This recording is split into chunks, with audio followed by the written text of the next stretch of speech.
Hey everybody, so we just talked about the best offensive teams in the NHL, the highest scoring teams in the league this year.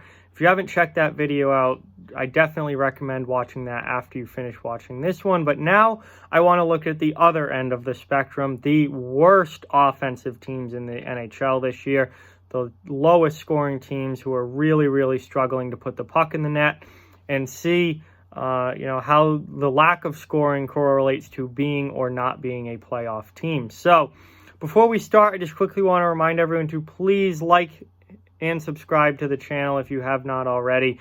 Both of those things really do help out a lot and are greatly appreciated.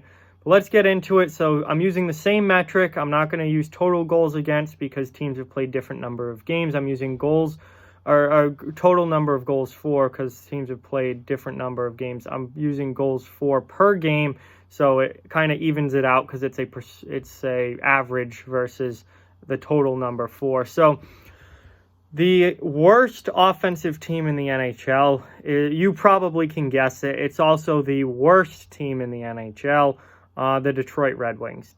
They're only scoring 2.12 goals per game, and let me tell you, that is brutally bad. That is brutally bad.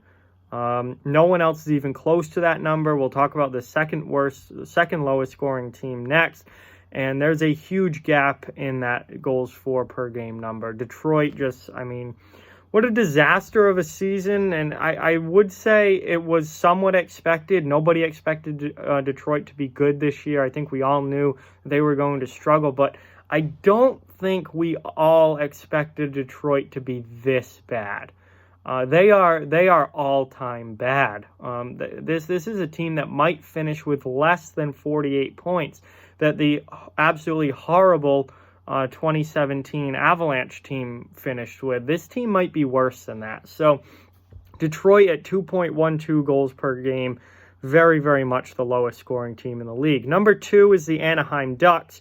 And Anaheim, we know that's a team that needs to rebuild, that is going to have to go through some tough years here before we see them get back to being a contender in the West. They're significantly higher than Detroit at 2.45 goals per game. So even Anaheim, who's the second lowest scoring team in the league, is almost at 2.5 goals per game. So, they're at 2.45. Obviously not a playoff team, a tough year for them. But, not nearly as bad as Detroit. Number 3 is the Los Angeles Kings, another team that this is not really surprising. They've been they've struggled to score really a lot over the past number of years. They're at 2.50 goals per game. This is a team that made the playoffs 2 years ago, but then could not score to save their lives, got swept out in the first round by Vegas. Had finished last year, had a really bad season, and are once again going to finish last, I think, in the Western Conference, and they're having another tough year in LA, so not surprising to see them on the list. Number 4 is the Dallas Stars, and this is interesting because the Dallas Stars are a playoff team, and the Dallas Stars, I think, are actually probably one of the better teams in the Western Conference, and they're a solid team, but they're only scoring 2.57 goals per game, the 4th lowest in the NHL. Now, the big difference between the Dallas Stars and most of the other teams on this list is the defense. Dallas is barely giving up any goals, and we'll talk about that tomorrow when I do the defensive side of this. But Dallas is only, giving up 2.45 goals per game. So honestly, they don't need to score a ton of goals because they hardly give any up. And they're finding ways to win without scoring a lot of goals. They're winning a lot of low-scoring 1-goal games. And when you do that, you can still be successful at the NHL level. And I think overall, keeping the puck out of your own net is probably more important for success than scoring a ton or scoring a few goals. Number 5 is the San Jose Sharks, another team really struggling this year, 2.59 goals per game. This is a team that loaded up on offensive defensemen with Brent Burns and Erik Karlsson. This is a team that has a Vander Kane, that had a Logan Couture before he got injured, has Joe Thornton and Patrick Marleau, although certainly in their twilight of their careers.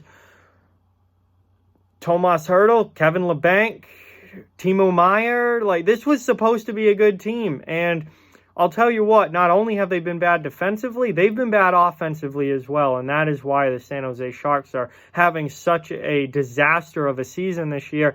Only 2.59 goals per game for a team with the lineup that San Jose has. That is rough. And no surprise that San Jose is having such a bad year when we see them as one of the 5 lowest scoring teams in the league. Number 6, actually tied for number 5 with San Jose, is the New Jersey Devils, also with 2.59 goals per game. Another team that's been a huge disappointment this year. They're struggling offensively. They traded away their best offensive player in Taylor Hall. Kyle Palmieri's hurt. Jack Hughes, I think, has had a very disappointing rookie season transitioning to the NHL. He was not. I don't want people to take this as me thinking Jack Hughes is a bust or Jack Hughes is never going to be good or anything like that. He's way too early to be saying that. He's just a kid. He needs time to develop. But what Jack Hughes did not do was come in immediately to the NHL lineup and make a significant offensive impact the way we've seen some past top picks do, where they are an immediate boost to the team's offense. Jack Hughes, just quite frankly, hasn't been that for New Jersey. He's someone who I think is going to need to take a couple years, 2-3 years to develop before he becomes that elite offensive player. So that's not really helping New Jersey this season. And overall, New Jersey's just had a really tough year. And it shows in their goal scoring numbers here. Number 7, the Calgary Flames. And the Calgary Flames, I think, are the weirdest team on this list because they're a playoff team. They're only scoring 2.6 goals per game, but they're giving up more goals than they score. They have a negative goal differential on the season, yet somehow they're still finding ways to win enough games to maintain a playoff spot. They are the only team in the playoffs with a negative goal differential. So we talk about Dallas not scoring a lot of goals, but defensively they're outstanding. Calgary, not really that outstanding defensively, middle of the pack defensively. Low, as you can see, they're one of the 10 lowest scoring teams, so low on the as far as the league goes offensively, yet somehow they're still in a playoff spot. Definitely really interesting, and it will be interesting to see if they can keep that up and maintain that playoff spot for the rest of the year, or if these numbers change, or if they drop out of a playoff spot. Calgary's an interesting team to watch the rest of the way. Number 8, we have the Columbus Blue Jackets, another team that is holding a playoff spot right now.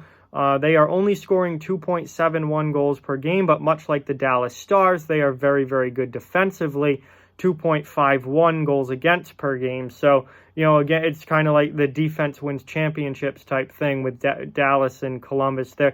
They don't need to score a lot because they don't give anything up. And as long as you score one more goal than the other team, you win the game. It doesn't matter if you score, one goal a night. If you win every game 1-0, then, you're still going to be a successful team. So I think Columbus is in a similar boat to the Dallas Stars. Number 9, we have the Ottawa Senators, also at 2.71 goals per game. Obviously, Ottawa, one of the lower teams in the league this year, not having that, having a maybe slightly better than expected season, but still nowhere near a playoff team. They're just not as horrid as a lot of us thought they would be, but not surprising to see them on this list. And number 10 is the Arizona Coyotes, another playoff team, at least for right now, at 2.76 goals per game. So Arizona is one of the 10 lowest scoring teams in the league, but it's, again, going along with Dallas and Columbus, they're very good defensively, and as long as you score more goals than you give up, you don't have to score a ton of goals if you don't give a lot up. So again, winning with defense within Arizona as well as Dallas and Columbus. So there you have it. Those are the 10 lowest scoring teams in the NHL: the Detroit Red Wings, the Anaheim Ducks, the Los Angeles Kings, the Dallas Stars, I'm counting them for a reason, San Jose Sharks, New Jersey Devils, Calgary Flames, Columbus Blue Jackets, Ottawa Senators, and Arizona Coyotes. So 4 of those 10 lowest scoring teams in the league are still in a playoff spot despite not scoring a lot of goals. And in every single case except one, the Calgary Flames, who are the clear outlier here, it's because of their team defense, and doesn't matter that they don't score a lot because they don't give up a lot. And as long as you score, don't give up a lot of goals and score more than you give up, you're probably going to be a successful team, and we're seeing that with Dallas, Columbus, and Arizona. So there you have it, the 10 lowest scoring teams in the NHL. Thank you for watching. Tomorrow I will be back looking at defense. I will be looking at the best and worst defensive teams in the league and see how that correlates to being in a playoff spot or not. But today was all about the offense. And as we see, so if you watched the last video, 7 out of 10 of the highest scoring teams are in a playoff spot. 4 out of 10 of the lowest scoring teams are still in a playoff spot, and I think team defense does play a major role in that. So with that, like, comment, share, subscribe, follow on social media. All those links are down in the description below. If you want to further support the channel, the links to our Patreon and merchandise store are down in the description as well. Keep spreading the word about this channel. Let's keep this thing growing. Thank you very much for watching. Hope you enjoyed the video, and I will talk to you guys soon.